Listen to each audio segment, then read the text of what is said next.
biasanya sama-sama kan.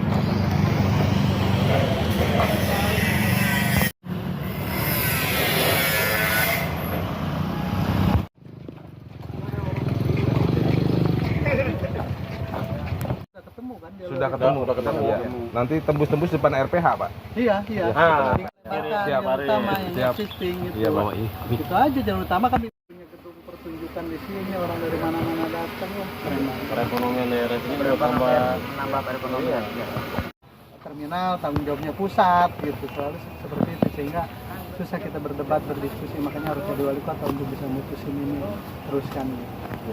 Pak Dewan, terkait adalah perencanaan, tapi kan sampai sekarang memang masih 0% progresnya ya dari 2006 sampai 2000. Kita kembali meninjau rencana program 02 Sofian Suri Chandra setelah dilantik menjadi wali kota Depok untuk meneruskan jalan Terminal Jati Jajar menuju Jalan Raya Tapos dan pintu tol Cimanggis ya. Jadi kami hadir di sini karena saya sangat ingat waktu saya kabag pemerintahan terakhir kami membebaskan lahan itu di titik sini di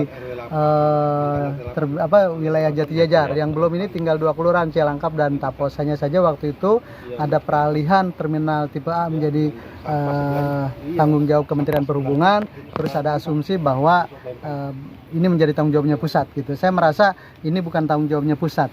Ini menjadi tanggung jawab kita bersama, dalam hal ini pemerintah kota, provinsi maupun pusat. Karena ini kita melayani warga kota Depok, bukan hanya melayani untuk terminal. Gambarannya sendiri panjangnya berapa meter, terus nanti akan tembus kemana, Pak?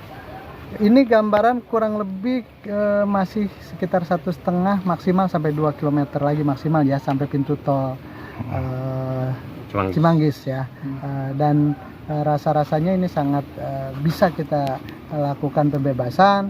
Setelah itu kita berkomunikasi dengan pemerintah pusat, provinsi untuk kita dapat dukungan pembangunan infrastrukturnya, karena ini juga sangat logis terminal tipe A ini menjadi tanggung jawabnya Kementerian Perhubungan.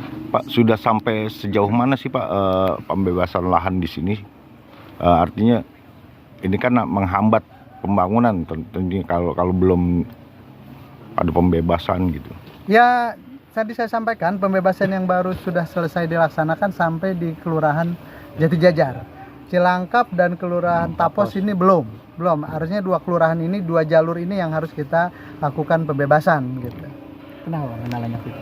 Ya tadi selalu ada asumsi bahwa ini menjadi tanggung jawabnya pusat. Pemerintah daerah tidak melakukan upaya untuk bagaimana. Buat saya kita tidak bisa memilah pemerintahan ini menjadi pemerintahan pusat, pemerintah provinsi atau kota, karena kita melayani masyarakat yang sama, warga Indonesia, warga yang tinggal di Depok, dan kita harus benar-benar pemerintah ini tidak tersekat-sekat pada hal persepsi itu, tapi kita berkolaborasi, mana yang menjadi nanti tanggung jawab kita upayakan, dan kita berharap dukungan dari pemerintah pusat untuk bisa menyelesaikan infrastrukturnya gitu. Tadi sempat disinggung soal RPJPD, katanya sekian puluh tahun bahkan ruas jalan Depok hanya bertambah 2%.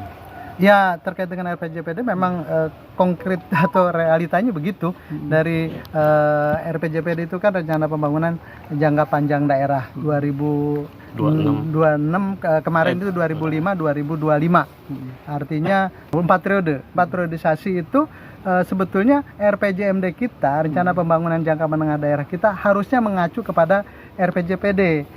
Apa yang diamanatkan di RPJPD itu yang harus juga tertuang di dalam RPJMD. Nah, realitanya faktanya RPJMD ini jalan sendiri. Apa yang diamanahkan untuk permasalahan infrastruktur jalan, penambahan jalan yang ditargetin dalam RPJPD dari 2005 sampai 2025 itu kurang lebih 63 km.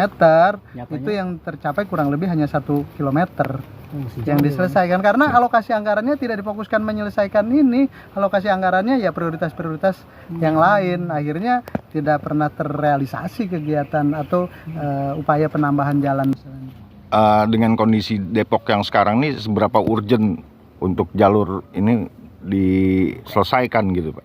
Ya begini, kalau dari sisi pemerintah sebetulnya kita harus bergerak lebih cepat, tahapan pemerintah bergerak sebelum ada kondisi-kondisi yang dibutuhkan oleh masyarakat. Itu akan lebih murah dari sisi pembiayaannya. Artinya di saat belum ada masyarakat kita udah buatin jalan baru buat masyarakat, itu akan lebih murah, pembebasan biaya lahan dan yang lainnya.